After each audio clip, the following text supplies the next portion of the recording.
Hello and welcome. I'm Kriti Mehta and you're watching the World Report on NewsX World. Let's take a top check headlines. Beijing and Washington hold a call to discuss bilateral trade and economic ties as issues from soybean orders to computer chips remain problematic despite the trade truce in October. China's He Lifeng holds dialogue with Trump officials Besant and Greer. China warns Japan against reviving militarism as Tokyo boosts defense spending, eyes missile exports. China condemns Japan's prime minister for suggesting possible military takeover and accuses Tokyo of reviving dangerous militarism. Dutch minister admits being blindsided by China's retaliation in Xperia chip crisis. Caramans faces criticism after Beijing choked off chip flows and scrutiny of his move to invoke a Cold War-era security law. China's officials say the country will work with the US on salient global narcotics issues based on the principles of equality and mutual respect. As authorities on both sides are implementing consensus reached between the China, US, and leaders in South Korea. The U.S. Supreme Court agrees to hear a case on whether some children born in the U.S. have a constitutional right to citizenship.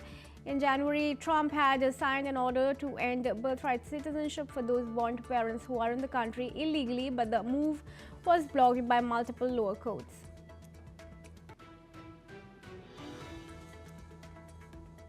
Ukrainian President Zelensky removes his former chief of staff Andriy Yermak from the National Security Council amid a sprawling corruption investigation that has rocked Kyiv.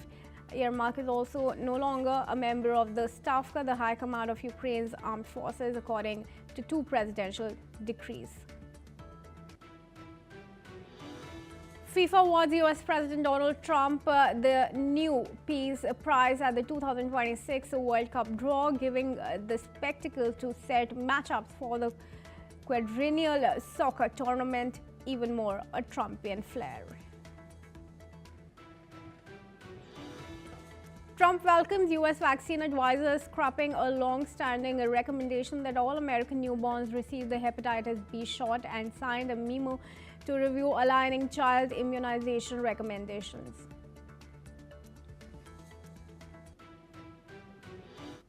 And let's begin the bulletin with the top story at this hour, viewers. The Ukrainian President Volodymyr Zelensky has removed his embattled former chief of staff Andriy Yermak from the National Security and Defense Council and headquarters of the Supreme Commander-in-Chief. This comes after politicians repeatedly pointed out that despite quitting the post of Zelensky's chief of staff, Yermak retained his position in the Security and Defense Council and headquarters of the Supreme Commander-in-Chief.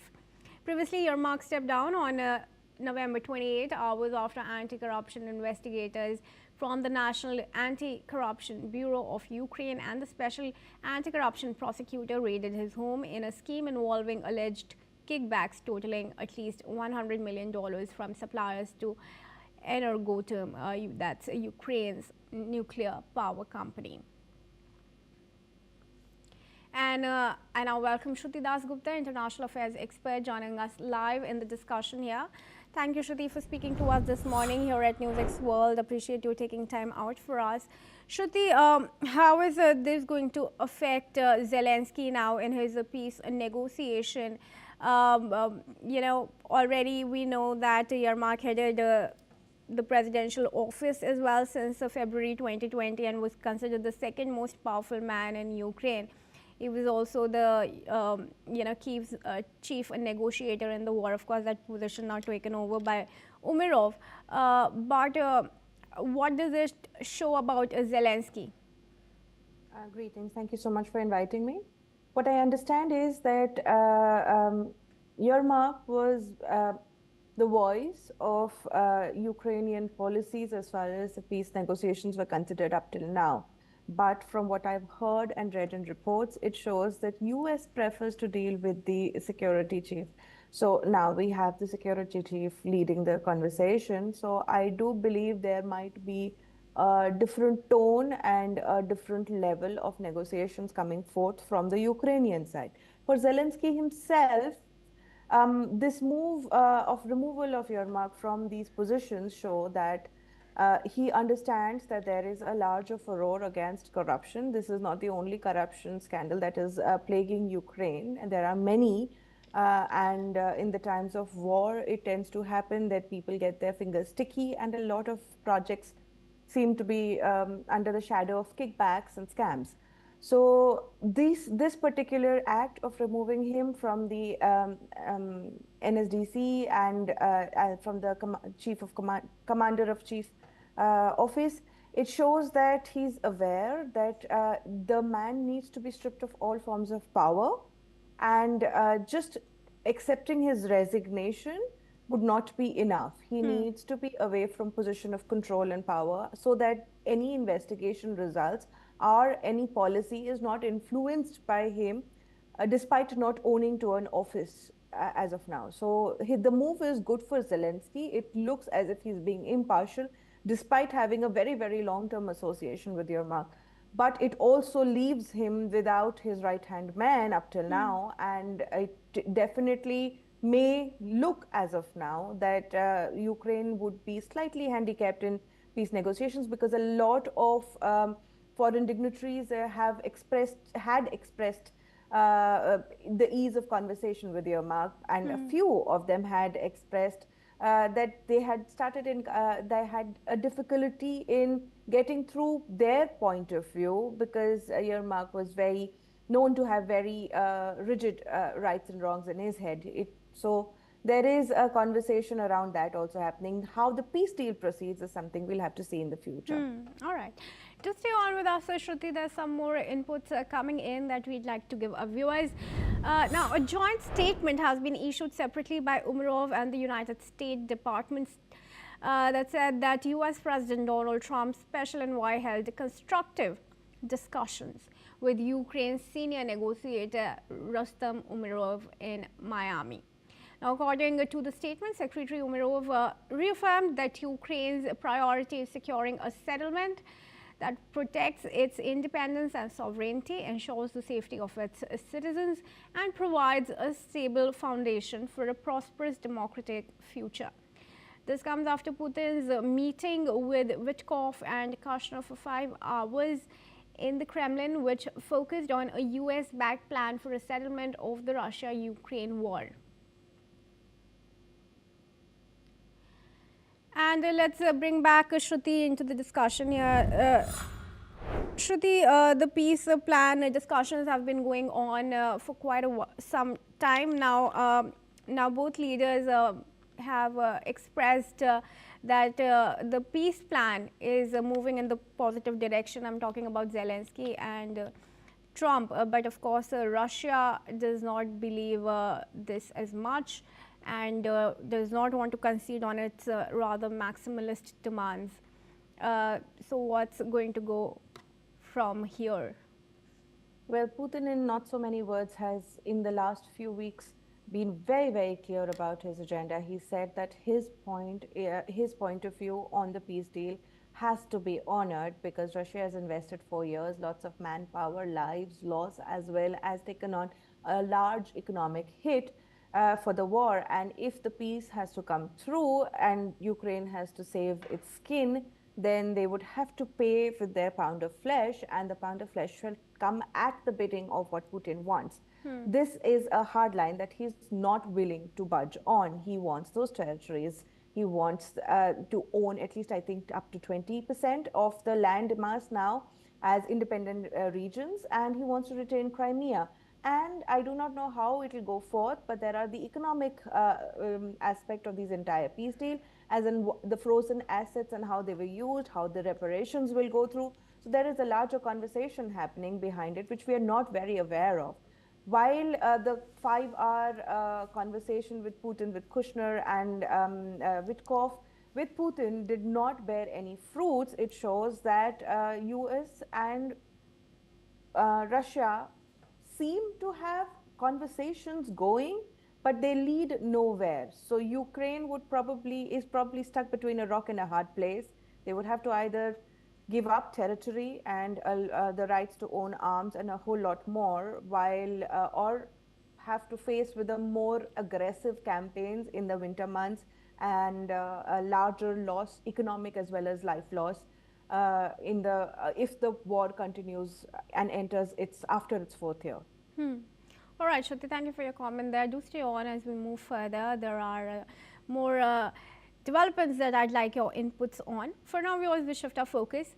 The 2026 World Cup will officially begin on June 11 with the co-host Mexico facing South Africa at Mexico City's historic Aztec Stadium, the site of the 1970 and 1986 finals. The other co-hosts, the United States and Canada, get underway the following day. The US will meet Paraguay in Los Angeles, while Canada faces a playoff winner, possibly Italy in Toronto. Defending champions Argentina headline a group with Algeria, Austria and Jordan. Brazil, which is a five-time winner, lands in a group with Morocco, Haiti and Scotland, who are returning to the finals for the first time since 1998. Now, France opens against Senegal in a repeat of their stunning 2002 upset, while England begins its campaign versus Croatia, the team that knocked them out in the 2018 semi-finals. With 48 teams and 104 matches across 16 cities, the tournament will conclude with the final in New Jersey on July 19th. FIFA will announce venues and kick-off times on Saturday, pending adjustments once playoff spots are finalized. And joining us for this conversation is Pratyumna Tembekar, Indian ambassador to the FIFA World Cup, as well as a team doctor for the Lebanon's men's national football team. Thank you for joining us. We appreciate you taking time out to speak to us this morning here in India. My first question to you, what do you make of the draw? Which is the most exciting group at this stage as per your knowledge and convenience? Well, I remember vividly a press conference in 2018 where a certain Indian national team captain Sunil Chhetri was asked the same question back in the Russia World Cup build-up stage. Which team would you like to see, or which group are you excited for? And his honest answer still sticks to me, that I'm sad that India is not there, but I still see who would like to create a great impact there. But honestly speaking, with 48 teams, an expanded format, and a rebranded version from what happened in Doha in 2022, I guess right now I'm rooting for the Group F. It's a very underrated group with underrated teams there, which have created upsets in the past. And the Dutch team has been a massive dark horse in the long run. So has Japan, Asian giants. Tunisia has created an upset in the last edition by beating defending champions France, and winner of the playoff B. I think that is going to be a surprise team. A very underrated Group F, but according to heavyweights, if I have to choose a certain group, then probably it has to be the one where France is facing Senegal and Norway. Erling Haaland might just be firing goals from there, so is Sadio Mane, and France being France, a winner of playoff to be decided there. I guess Group I surely would bring in stories for everyone around the world. Yeah, certainly. And Pradyumna, the playoffs for the last 6 spots have some big names in the fray, including 4-time champions Italy. Can Italy finally make it back after not qualifying for the last 2 editions? Honestly speaking, I've liked the way Italy have played. In fact, they were one of my favorite teams back in the Euros. They've been European champions as well by defeating England in the penalties at Wembley Stadium. So it's quite surprising to see the Azzurri not making it to the final group stages yet again. Don't know what's exactly the cause behind the back-to-back elimination from qualification rounds. Yes, there has been a change in regime. Gianpiero Ventura tried his original 4-2-4 system, but that did not work. But let's see what happens, because Italy as a team deserves to be in the FIFA World Cup. It's impossible to see anything, and especially given the fact that the World Cup is back to the US. The Roberto Baggio moment happened there back in the 1990s. So would like to see Italy seeking revenge or a redemption moment for the Azzurri when they come back to the World Cup, hopefully. Hoping for the best for the nation in Europe. Well, sure. And On a more serious note, politically speaking, it will be interesting to see Iran and Haiti take part in the World Cup. How do you see this playing out? Will Trump let the sports teams of these countries into the US? Honestly speaking, as a doctor of the Lebanese team, I can relate to the sentiments of what's happening out there on a different scenario. But sport being sport, I guess let the sport take its own due course of action, because there have been conflicts in the past. Yes, there have been reasons why matches have been cancelled. Somewhere down the line, even Indian teams and Indian clubs in the recent past have faced the brunt of geopolitical crisis, leading to eventual disqualifications because of not participating as well. So it becomes a very dicey affair. It becomes a very, treading on thin lines, as they say. Hmm.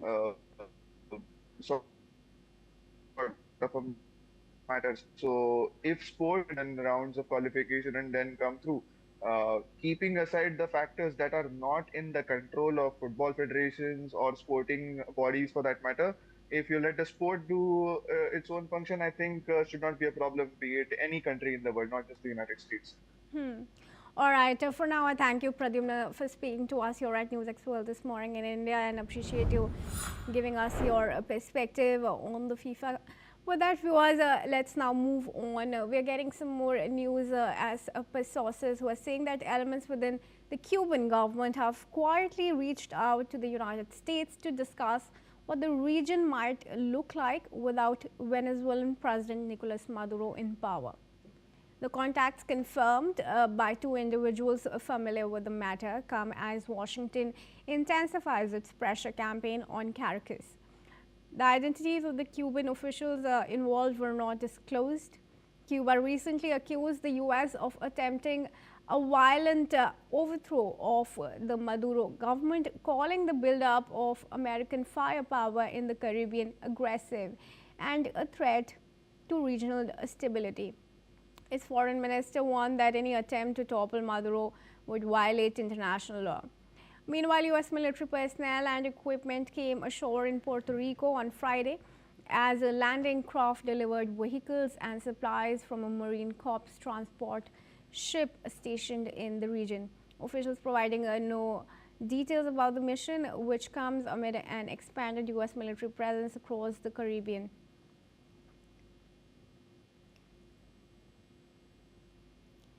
All right, we are now joined in by Matthew Wadham, who's an author and a journalist in Washington, D.C. Thank you, Matthew, for joining us at News World. Now, elements within Cuba have reached out and allegedly contacted U.S. officials, of course, coming amidst Trump's growing aggression towards Venezuela and in the Caribbean. How do you view this? Well, and that's, it's not that surprising that a country affected by the potential hostilities of the United States directed at Venezuela would want to express its views and feel out the United States to try and figure out what it is actually going to try to do. That doesn't mean that Cuba is trying to cut a deal of any kind with the Trump administration, which I imagine would not be amenable to it, since the Trump administration, like most U.S. administrations, is pretty hostile to Cuba. So, the fact that they have, reportedly have had contacts with U.S. Officials is not that surprising. Diplomats and political figures talk to each other all the time, and it doesn't mean that anything is going to that there will be any concrete results from those discussions. They're informal discussions between officials of countries that don't like each other every day. Sure, Matthew, I'd leave it at that for now as we are getting some more news. Thank you for joining us, Matthew, this morning. And viewers, there's some news on Pakistan and Afghanistan. The two nations have exchanged heavy fire along their border amid heightened tensions. following failed peace talks earlier this week. Afghan Taliban spokesman Zabihullah Mujahid says that Pakistani forces launched attacks in Spin Boldak district of Kandahar province. Meanwhile, a spokesman for Pakistan's Prime Minister accused Afghan forces of unprovoked firing along the Chaman border. The exchange came 2 days after a new round of peace talks between the South Asian neighbors ended without a breakthrough. Both sides agreed to continue their fragile ceasefire. At the heart of the dispute, Islamabad has accused Afghan-based militants of carrying out recent attacks in Pakistan, including the 2 suicide bombings involving Afghan nationals. And I would request Shruti Dasgupta, International Affairs expert, to join us back in the discussion here. Shruti, tension between Afghanistan and Pakistan clearly growing. The border closure, the attacks, the suicide bombings, and now the situation does not seem to be improving. What do you think is going to change the status quo? Well, there's not just the suicide bombing, there is also the alleged drone bombing by Pakistan into Afghanistan territories, which has caused loss of life to civilians. And this is not the first time that Pakistan has done it. What it lies at the heart of it is the Durand border and the entire conversation around whether Pashtuns deserve their own land. The Pashtuns have been consistently boycotting the Pakistani elections, wanting no part of it. The northwestern provinces, KPK region, is dominated by the Pashtuns, and they want a representation of their voice, which is not being given there. If you have seen the social media news as well as other news bites which are not originating from Pakistan, you would realize that they are also committing a large amount of atrocities against those people of that particular tribe.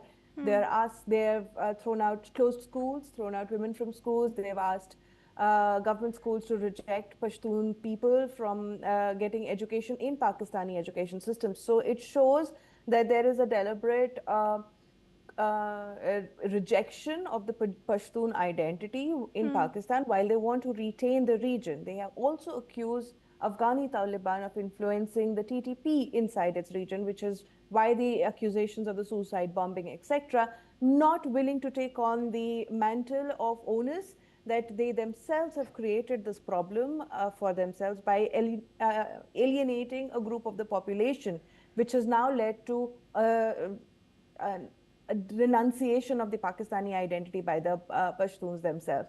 So it's a problem that Pakistan always faces. They have a very single-minded approach to what exactly a Pakistani identity should be, and they're not very inclusive of the Baluchis or the Pashtuns or even the Sindhis for that matter. And these individual regions continue to see a call for equality as well as a call for separation, because the sense of alienation from rights and privileges seems to be increasing with each particular decade. The Pakistani regime, even though I'm from India, I seem to be biased about it, but the Pakistani regime has a tendency of externalizing its internal problems, and hence its internal problems are now being blamed on Afghanistan and Afghani Taliban. They're even accusing them of being supporting of ISI-KP, though ISI and Afghani Taliban don't see eye to eye, but they are continuing to make those particular noises about it, just to keep the global perception about Afghani Taliban on a particular even keel and show themselves as victims of terror. There is no doubt that there is a loss of life, there is increased hostilities across the borders, the peace talks keep failing, but the entire conversation inside of Pakistan doesn't seem to change. The otherization of Pashtuns doesn't seem to change, and this continues to be a problem that they will face until and unless Pakistan understands that they cannot solve their social problems via military engagements. For sure. Now, Pakistan is also accusing Afghanistan of sheltering the BLA, which of course remains a key concern for Pakistan. Not just the BLA, but also the ISKP, which in fact happens to be an enemy of Taliban. So, how is that going to posture? Is Afghanistan likely to reach out to other big stakeholders in South Asia?